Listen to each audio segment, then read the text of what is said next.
Selamat pagi Sobat Track System, kembali lagi. Kali ini kita akan membahas kisah Popol dan Kupa. Ya, kisah Popol dan Kupa. Kita langsung saja masuk ke ceritanya. Di hamparan salju tebal dan di hutan yang dingin Nosgal, hiduplah seorang anak laki-laki yang dianggap lemah oleh semua orang. Namanya Popol. Sejak kecil, Popol hidup sendirian. Orang tuanya menghilang dalam ekspedisi berburu.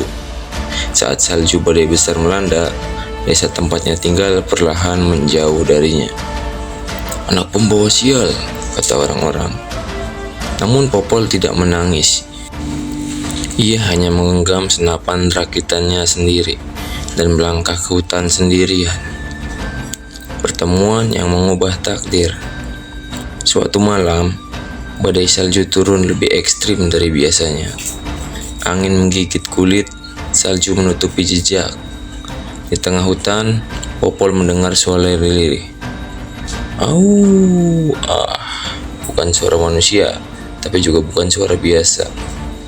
Popol mengikuti arah suara itu, menerobos salju hingga akhirnya melihatnya. Seekor anak serigala putih tertangkap di antara akar pohon tumbang. Tubuhnya penuh luka. Popol pun terdiam.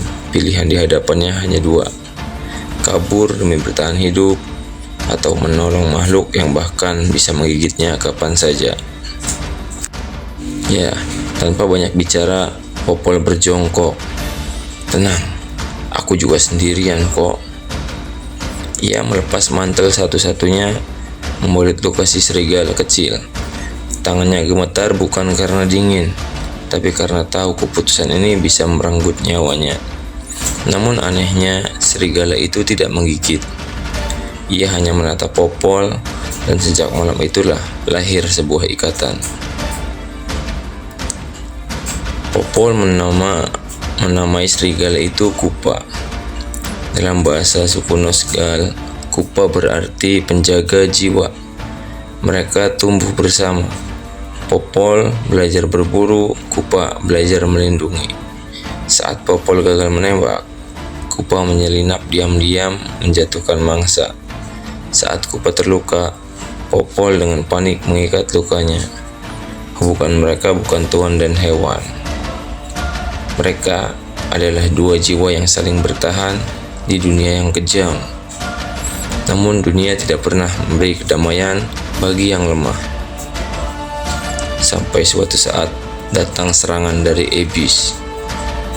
Suatu malam bulan merah di hutan Nosgal diserang oleh monster dari Abyss.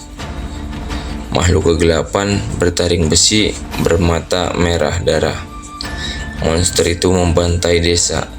Popol yang sedang kembali dari berburu melihat rumah-rumah sudah terbakar. Orang-orang yang dulu menghinanya kini berteriak minta tolong. Popol gemetar bukan karena takut, tapi karena hatinya dipenuhi amarah.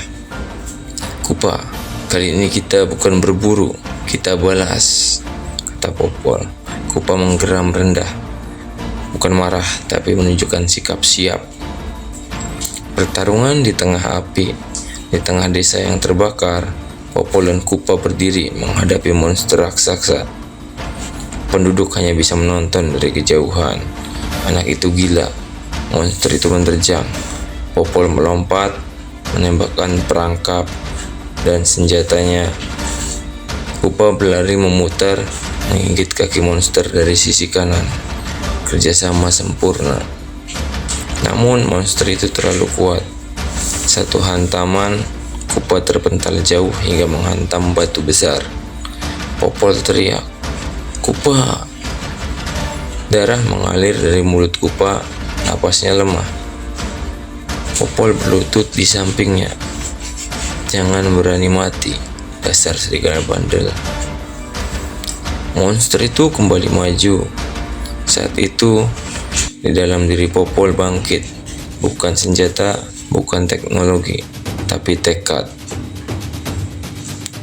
Popol memasang seluruh perangkap dan terakhirnya, ia bukan lagi anak kecil yang dibuang. Ia adalah pemburu, Dengan kerjasama terakhir, Kupa bangkit meski terluka. Dengan lolongan keras yang menggema sisi hutan ketika Kupa melompat, Popol menembak. Serangan gabungan itu menembus jantung monster. Dan boom, monster habis, hancur berantakan. Sunyi, lalu suara pelan terdengar. Mereka menang. Popol, dia menyelamatkan kita. Penduduk yang dulu menghina kini berlutut memberi hormat. Tapi Popol tidak peduli. Ia hanya memeluk Kupa. Kita hidup bodoh. Belum saatnya kita berburu di akhirat, kata Popol. Kupa hanya menjilat wajah Popol seperti menjawab, santai, belum ada event di sana. Sejak hari itu, Popol dan Kupa tidak lagi dipandang sebagai anak buangan dan segala liar. Mereka dikenal sebagai duo pemburu sang penjaga wilayah Nosgal, bukan karena kekuatan, tapi karena satu hal yang lebih langka, kesetiaan. Di dunia penuh pengkhianatan, yang bertahan bukan yang paling kuat, tapi yang tidak pernah meninggalkan. Sekian kisah Popol dan Kupa. Kita akan membahas kisah hero lainnya. Klik like dan subscribe. Terima kasih.